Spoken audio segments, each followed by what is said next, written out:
तो iQOO Neo 10 basically बहुत ज़्यादा पॉपुलर रहा था अभी जब से यहाँ पे पोको का F7 नहीं आया था फ्लैट ग्लास डिज़ाइन के साथ। तो पोको यहाँ पे सेम फ्लैट ग्लास डिज़ाइन के साथ आया, 1.5 के अल्ट्रा ब्राइट डिस्प्ले के साथ आया और बेजल ऑलमोस्ट मिनिमल कर दी। बट यहाँ पे जो iQOO है वो डेफिनेटली इससे पीछे रह गया पोको से, क्योंकि पोको आपको कम प्राइस में ज़्यादा वैल्यू प्रोवाइड कर रहा है। बट ऑन पेपर स्पेसिफिकेशंस किसकी बेटर हैं, या वो पोको की बेटर हैं जो आपके सामने हैं, और 1700 निट्स की पीक ब्राइटनेस है, 3200 निट्स की आपको हाई ब्राइटनेस मिलती है और DCI-P3 सपोर्ट देखने को मिलता है और डोल्बी विजन HDR सपोर्ट सब कुछ बेसिकली देखने को मिलता है। और यहाँ पे जो iQOO Neo 10 है आपको देखने को मिलता है फ्लैट ग्लास डिज़ाइन में, अगेन सेम ही डिस्प्ले क्वालिटीज़ की भी काफ़ी कमाल है। एमोलेड पैनल है, 144 हर्ट्ज का रिफ्रेश रेट है और साथ ही में यहाँ पे स्कॉट एक्स सेंसेशन अप मिल जाता है। यूट्यूब पे 4K HDR सपोर्ट करता है और नेटफ्लिक्स प्राइम वीडियो पे आपका यहाँ पे डोल्बी विजन HDR 10+ सब कुछ सपोर्ट आपको देखने को मिल जाता है और डिस्प्ले क्लैरिटी काफ़ी कमाल है। तो चलिए ऑन पेपर स्पेसिफिकेशन दोनों ही फ़ोन्स की जानते हैं। चैनल को सब्सक्राइब कर लो, बेल आइकन कॉल कर दो।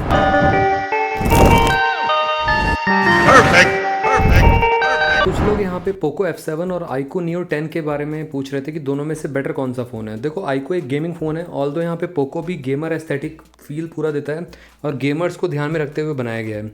यहाँ पे पोको भी अवेलेबल है ऑलमोस्ट 30,000 रुपये के प्राइस ब्रैकेट में, बैंक डिस्काउंट लगा के, और अगर इसका आप 512 GB वेरियंट लेते हो तो 32,000 रुपये के लगभग मिल जाता है। और iQOO Neo 10 जो आपको देखने को मिलता है वो 8/128 ही मॉडल आपको 31,000 रुपये का देखने को मिलता है।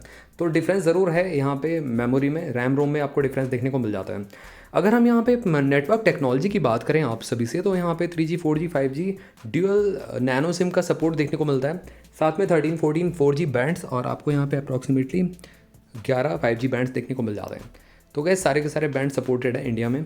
उसी के साथ साथ बॉडी डायमेंशन की बात मैं करूँ तो पोको F7 आपको 7.98 mm की थिकनेस के साथ आता है और iQOO स्लाइटली मोटा आपको देखने को मिलेगा 8.5 mm थिकनेस के साथ। ऑल्दो यहाँ पे जब मैंने OnePlus 13R का कंपैरिजन किया था पोको F7 से, बहुत सारे लोग कह रहे थे कि यहाँ पे देखने में जो 13R है वो ज़्यादा स्लिम लग रहा है पोको से, बट ऐसा नहीं है। यहाँ पे पोको ऑन पेपर यहाँ पे ज़्यादा स्लिम है, ऑब्वियसली बात है, बट ये है कि आई थिंक वहाँ पे जो बैक डिज़ाइन मिलता है देखने के लिए उससे थोड़ा सा लग सकता है लोगों को कि थोड़ा सा पोको F7 पीछे की साइड से मोटा हो, है ना, ऐसा लग सकता है।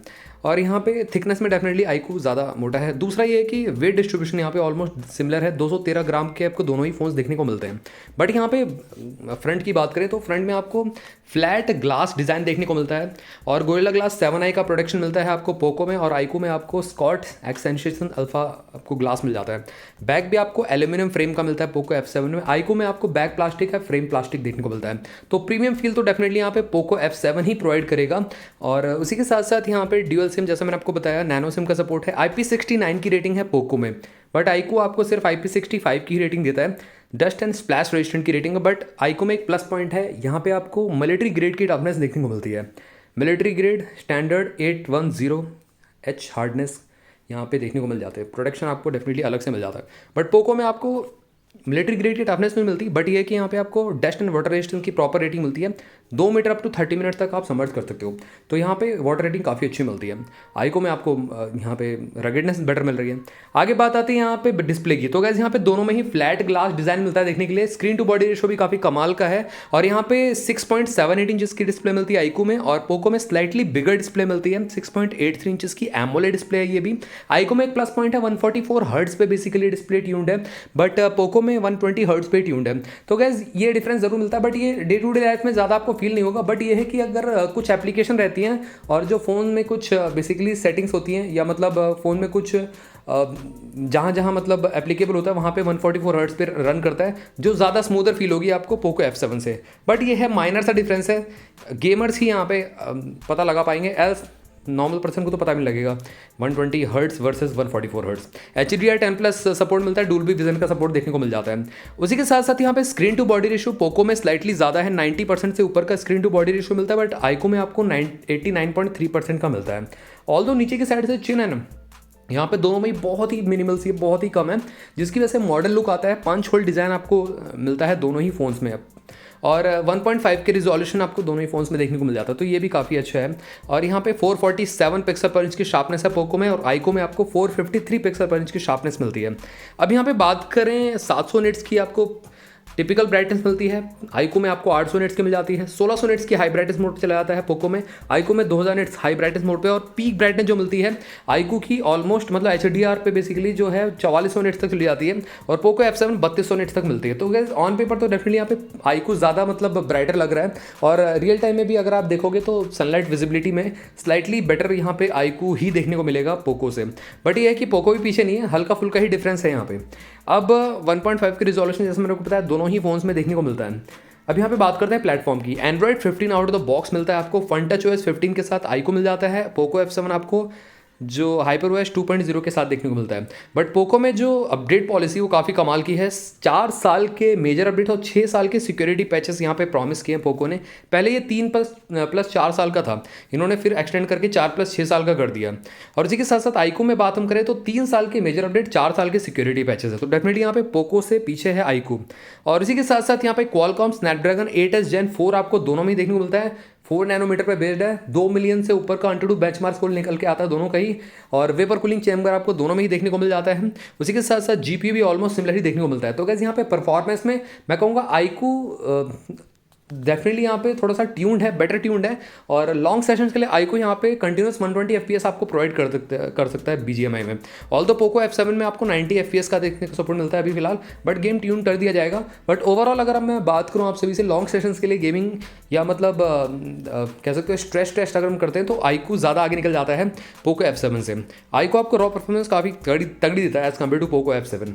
बट ये है कि यहाँ पे नॉर्मल पर्सन को अगेन पता नहीं चलने वाला है, डे टू डे लाइफ में कोई भी फ़ोन हैंग लैग नहीं करने वाला है, क्योंकि यहाँ पे प्रोसेसर ऑलमोस्ट सिमिलर है, और यहाँ पे जो डिस्प्ले ट्यून कर रखी है काफ़ी कमाल की है, 120 हर्ट्ज़ का एमोलेड पैनल है। तो यहाँ पे ज़्यादा कुछ आपको चेंजेस देखने को लगेंगे नहीं, बट ये है कि वही एक गेमर ही यहाँ पे एक्चुअल में जो डिफरेंस है वो फील कर पाएगा।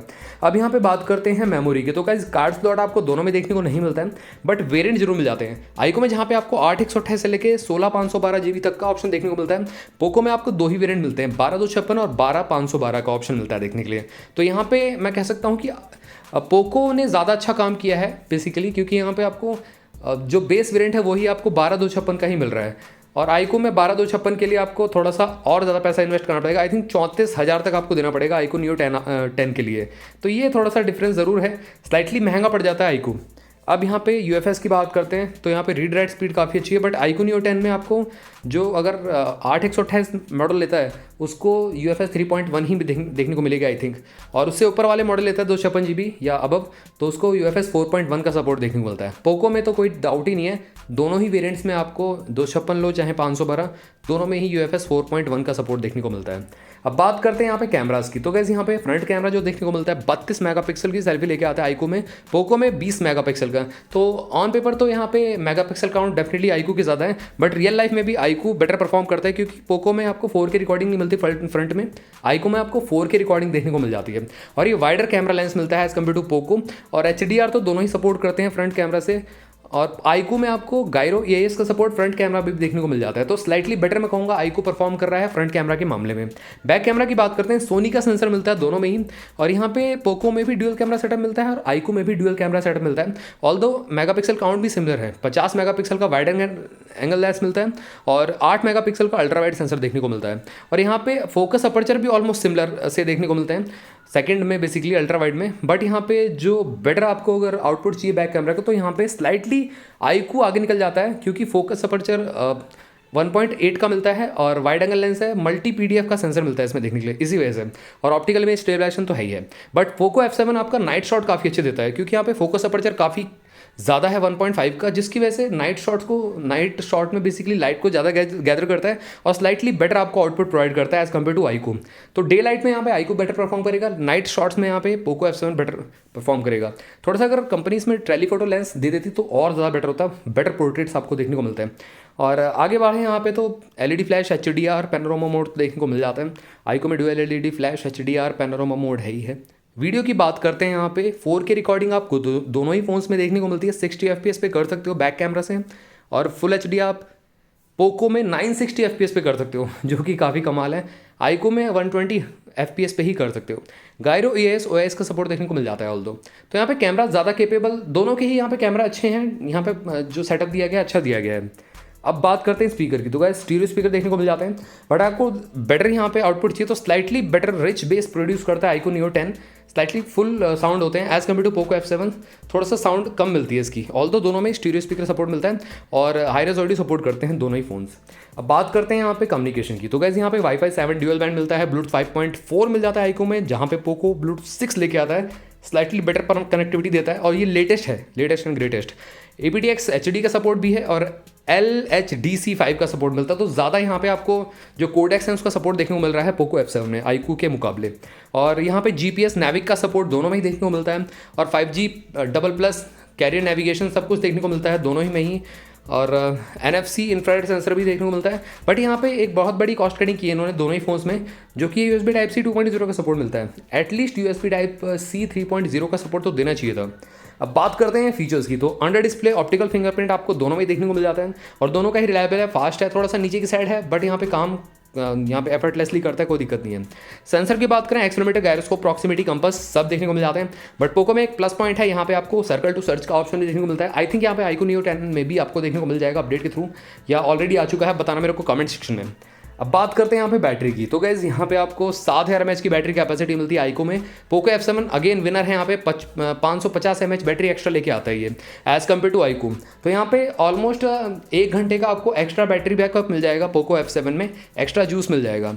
ली आयन सिलिकॉन कार्बन बैटरी का यूज़ किया गया है दोनों में ही। ये technology basically proper silicon carbon नहीं है, बट यहाँ पे कह सकते हो जो इलेक्ट्रोड्स है या अंदर का जो मेन यूनिट है जो बनाया गया है सिलिकॉन कार्बन से बनाया गया, और ली आयन जो बेसिकली सॉकेट से कनेक्ट करके, एग्जैक्टली मेरे को यहाँ पे आइडिया नहीं है, बट ये है कि ली आयन प्लस सिलिकॉन कार्बन का यहाँ पे कॉम्बिनेशन करके आपको ये बैटरी प्रोवाइड करी गई है, जो कि चार्ज होल्डिंग कैपेसिटी बेटर रखती है और अप टू 4 साल तक 80% बैटरी को होल्ड कर रखने की ताकत रखती है। और इसी के साथ साथ यहाँ पे ज़्यादा हीटिंग इश्यूज़ भी नहीं रहते हैं जब बैटरी चार्ज होती है, तो ये काफ़ी अच्छा है। एक चीज़ मैं कहूँगा यहाँ पे पोको F7 है आईक्यू नियो 10 में, आई थिंक यहाँ पे आईक्यू में आपको बाईपास चार्जिंग का ऑप्शन मिलता है, पोको में अवेलेबल नहीं है फिलहाल के लिए। तो मैंने चेक किया था जो OnePlus 13R से कंपेयर किया था जब, तो OnePlus 13R में बाईपास चार्जिंग मिलता था, बट पोको में नहीं मिलता है अभी तक।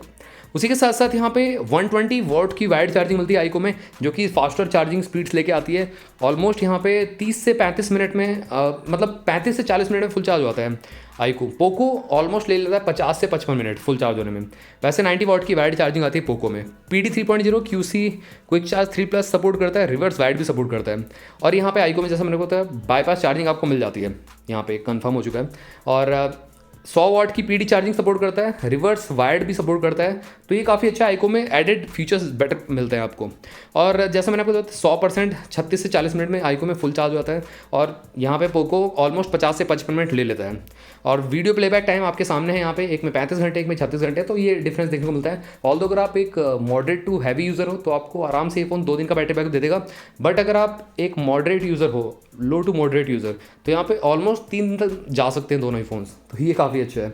अब प्राइसिंग पे आते हैं, जैसे हमने आपको बताया यहाँ पे आईक्यू जो है आपको 31,000 रुपये का मिल रहा है और 33,000 रुपये का आपको 8/256 मॉडल मिल रहा है। पोको आपको 30,000 रुपये के प्राइस ब्रैकेट में अवेलेबल है 12/256। तो गैस ज़्यादा वैल्यू फॉर मनी तो पोको ही है स्ट्रेट अवे, बट आपको बेटर आउटपुट जो आपको चाहिए डे लाइट में तो आपको आईक्यू के लिए जाना चाहिए। दूसरा, आपको स्टेबल परफॉर्मेंस लॉन्ग टाइम के लिए चाहिए तो आईक्यू के लिए जाना पड़ेगा। और उसी के साथ साथ बाईपास चार्जिंग वार्जिंग ये सब चीज़ें जो मिलती हैं आईक्यू में बेटर मिलती हैं, वो पोको नहीं प्रोवाइड करता। बट बिल्ड क्वालिटी पोको अच्छा लगता है, प्रीमियम फील डेफिनेटली आपको इनहैंड प्रीमियम फील जो है पोको ही प्रोवाइड करेगा। तो गैस मेरे ख्याल से तो यहाँ पे मेरा वोट जाता है पोको F7 को, क्योंकि ज़्यादा वैल्यू फॉर मनी ये फ़ोन बन जाता है। अगर यही वाला 12/256 लोगे ना वेरिएंट आईक्यू नियो 10 में, तो ऑलमोस्ट आपको ये पड़ जाएगा 34,000 तक का। तो गैस आई थिंक 4,000 रुपये एक्स्ट्रा देके आपको सेम प्रोसेसर मिल रहा है जो पोको F7 आपको 30,000 में दे रहा है। तो मेरा वोट यहाँ पे पोको F7 को जाता है। अगेन गैस बताना मेरे को अगर कोई इशू आपको रहता है या कुछ पूछना हो आपको इन दोनों फ़ोन से रिलेटेड, तो मैं ज़रूर आपकी हेल्प करूँगा। एंड गैस चैनल को सब्सक्राइब कर लेना, बेल आइकन को ऑल कर देना। मिलते हैं आपसे भी अगली वीडियो में, टिल देन बाय बाय।